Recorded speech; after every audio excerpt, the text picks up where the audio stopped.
They said, fight a real boxer. They said, fight someone your size. They said, fight a world champion. We looked at a long list of supposed fighters for me to fight. Yeah. Good. Right hand. Good. Right hand. Good. Right hand. That's the shot. See? If he comes in there, that's it over. You see what I mean? You don't have to do that or come out. Just boom, drop the chin. Good. Left hook high now and then just roll my right hook. Good. Too low. He was that, oh, this happened, that happened. So it's the name of my career is criticizing me and then making excuses after I do the impossible or no way it's gonna happen. With just 4 weeks to go before Jake Paul and Anthony Joshua step into the ring, both fighters are training at maximum intensity. Jake is pushing himself through tough workouts, intense sparring, and treating this as the biggest challenge of his career. Joshua looks sharp, powerful, and fully focused, proving he isn't underestimating Jake. Their preparation reflects discipline, determination, and total commitment to victory. Nothing, that's good. Don't look for nothing. Now step around him. Upper body. Keep a rhythm now. Keep a rhythm. Don't wait on him. Now you're waiting on him, mate. As the Jake Paul vs. Anthony Joshua showdown approaches, the boxing world is filled with endless opinions and predictions, and one of the strongest came from Joey Knight. He believes Jake is taking this fight mainly because of the massive publicity, global attention, and financial rewards it promises.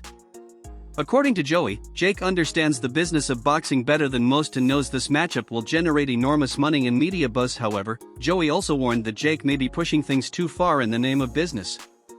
Unlike Jake's past opponents, Anthony Joshua is a world-class heavyweight with knockout power that can end a fight and possibly a career in an instant. Joey emphasized that stepping into the ring with someone like Joshua is a completely different level of danger. If Jake gets seriously hurt, Joey argues, then the fame, hype, and financial success won't matter anymore. A lot of cash, maybe not as much as the Anthony Joshua fight, but a lot of cash, and can still have a serious chance of going on to earn even more paydays. Whereas the damage that it could do to his body could be irreversible for that opportunity to earn money in a boxing career going forward. So is this the retirement bag? Or do you actually think you can win? Because I read a study recently, and I believe it said something along the lines of men overemphasize or overcalculate their ability to fight by about 500 times. And I'm saying Jake Paul would probably need to be 500 times better to stand a chance against Anthony Joshua. And I can't get how he doesn't already know this. Surely he has sparred with heavyweights. Surely the recent sparring that he had with the likes of Shakur Stevenson and with the likes of Ray Ford amongst others, Badu Jack, surely that would have taught you that there are levels to boxing. And if these small guys are able to show you things that you had no idea that you were vulnerable to in a boxing ring, what happens when someone who hits 4, 5, 6 times as hard as that does the exact same thing to you and lands it on your chin? The whole reason of why I know where I am in the influencer boxing scene, in the misfit scene, is because of the level that I have sparred at. I've sparred boys that have gone on to box for world titles. I've sparred with English champions and I've sparred with loads of Southern area champions. And doing that enabled me to understand what level I can reach in boxing and what level I can't reach. And some people might say, well, Jake Paul's clearly more ambitious than you. There's no reason for him to be, because he's not a better pound-for-pound boxer than me. So there really is no reason. And that really does make me think that one of two things have happened. Jake Paul has never, ever had serious elite sparring anywhere. Analysts Adam Catterall and Nick Pete were quick to highlight the stark contrast between Jake Paul and Anthony Joshua, leaving no doubt about the gap separating the two fighters.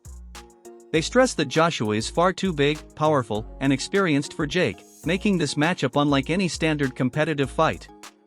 According to their analysis, this contest is likely to resemble more of a controlled sparring session than a real bout.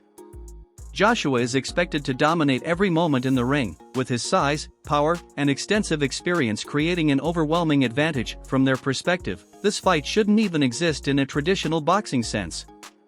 They argue that Joshua has nothing to gain from this matchup, no validation, no challenge, and no career milestone, meaning the only reason it's happening is Jake Paul's decision to make it happen. The analysts view the fight as primarily commercially driven, designed to generate attention, hype, and revenue rather than serve as a true sporting contest. By their assessment, this event prioritizes entertainment over genuine competition, diverging sharply from the level of professional challenge that Joshua typically faces in his career. Climbed the domestic rankings in America, and he might even make top 50. He might make top 50 if you pick him right, great. But if you put him in with meritocracy and put him in rankings and actually make him fight the number 49 guy in America or try and climb up, he's going to get found out because he's a utter novice. Now I speak from experience here. I did an exhibition bout with Shane Neary, a former world champion, and I was fucking 2 or 3 stone bigger than him. I was 5 inches bigger than him, very similar to AJ and Jake Paul. And I was a novice. I'd boxed, sparred and moved around my whole life, but I'd never been in a competitive fight. And we did it for charity.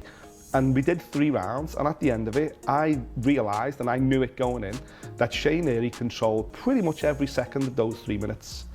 Pretty much every second he controlled. He put the pressure on me in 1 round, he hit me with the body shot in the 2nd round, and he caught everything I threw at him in the 3rd round when he said, go on, try and knock me out. Caught everything. And, you know, in a similar vein, Anthony Joshua controls every second of this fight that he wants to control, right, because he comes from a certain level of stock that Jake Paul can't shortcut his way to. This fight is happening because Jake Paul sees the name Anthony Joshua and has probably gone. It's that conversation in the schoolyard, isn't it?